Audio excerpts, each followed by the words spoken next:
Subscribe now. Magandang araw mga kaibigan. Good news po ang pag-usapan natin sa mga kapwa ko senior citizens na makakaabot ng milestone age.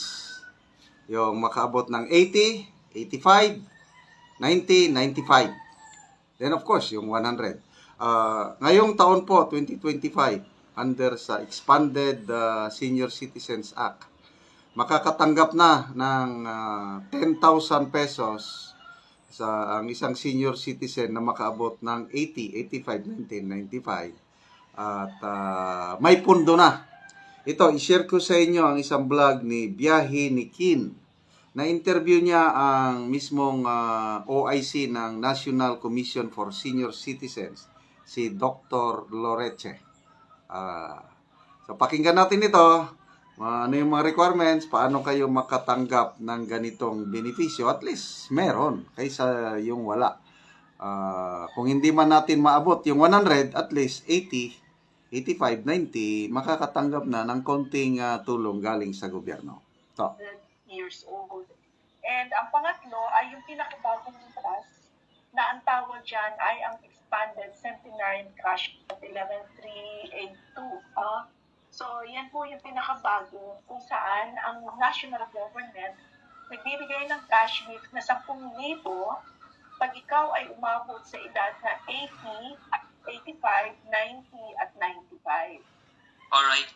Bali, pagdating ma'am sa Expanded Centenarian Act, bali, I believe na-approve siya last this year, around anong buwan ma'am? March, I think? February. February. Siya was the law, and then it became effective on March 17 of 2024. Okay. Marami kasi nagtatanong ma'am.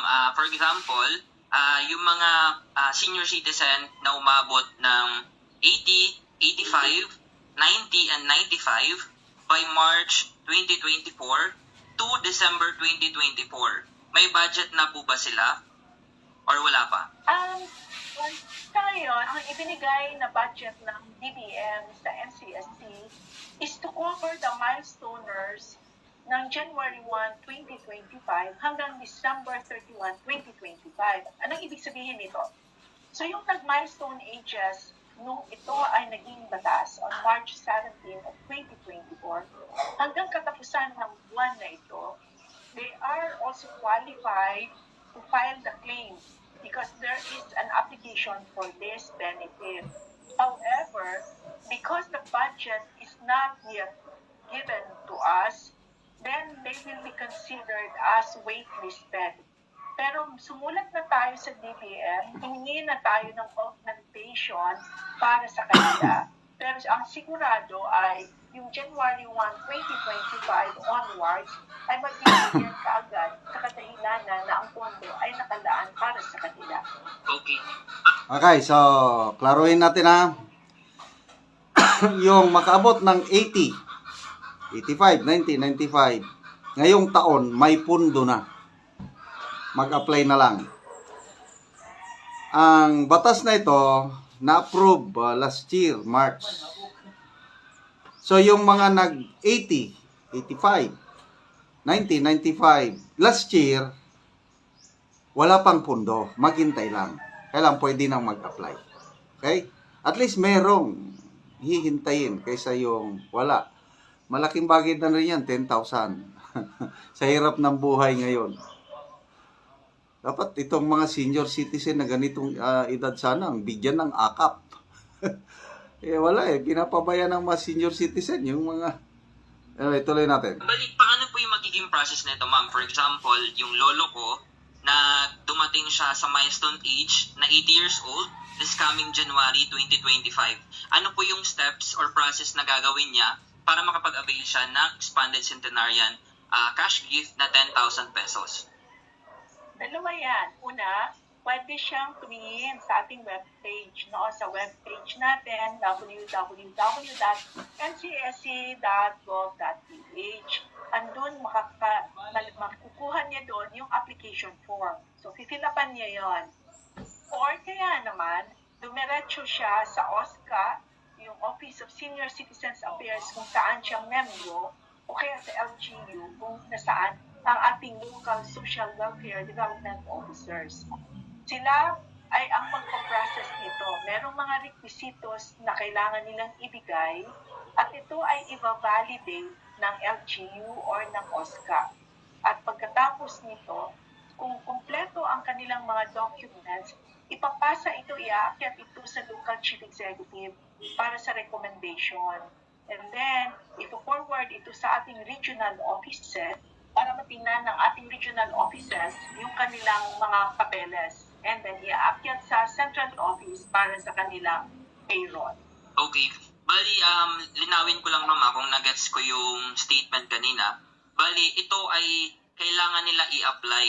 Hindi siya automatic na pag dumating ka ng 80, 85, 95, and 90 and 95 ay automatic silang mabibigyan ng 10,000 na cash grant.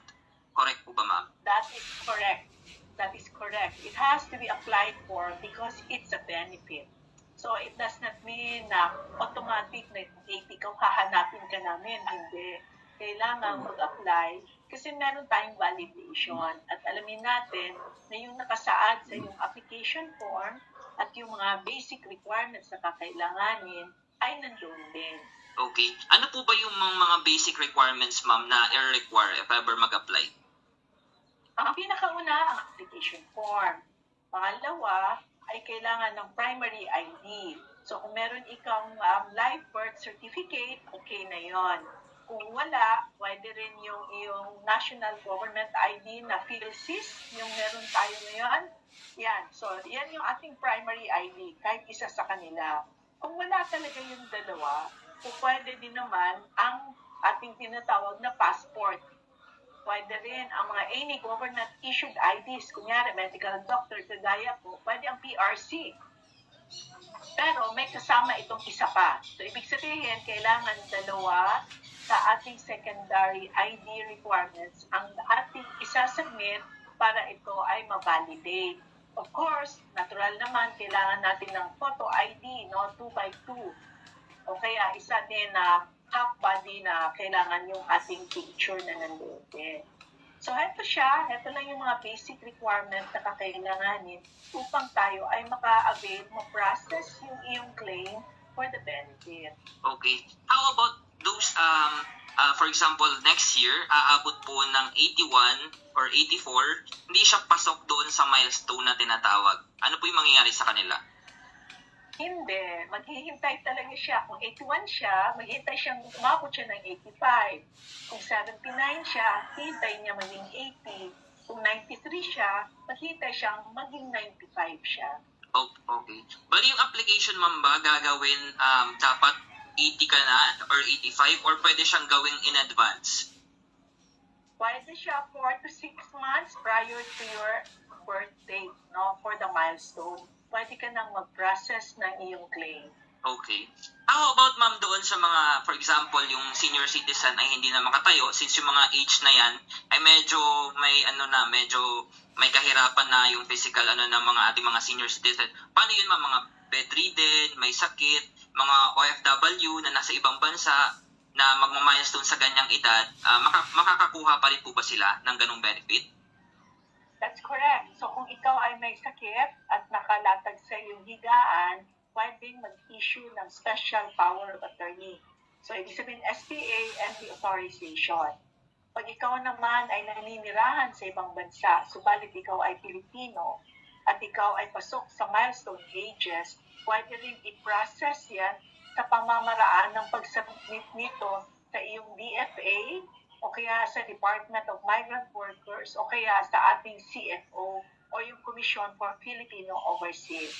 Okay. How about man, for example, merong senior citizen na mag-80 for next year, but unfortunately, namatay.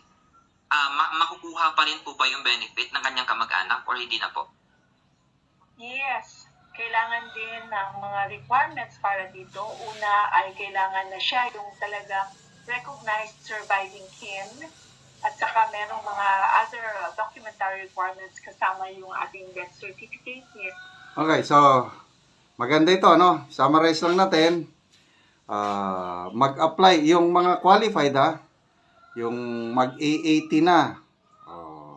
4 to 6 months bago kayo mag-80, 85, 90, 95, pwede nang mag-apply dyan sa inyong bayan, yung Office of the Senior Citizen, OSCA, or sa local MSWD. Mag-submit lang kayo ng birth certificate at saka valid ID para iproseso na. So, pag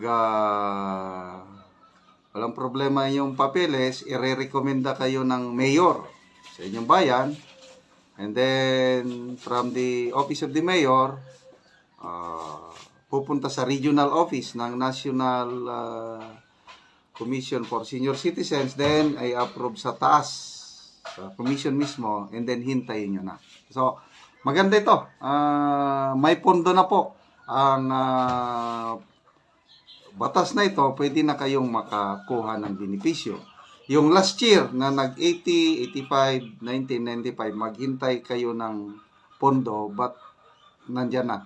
I hope matatanggap nyo na rin. Maghintay lang.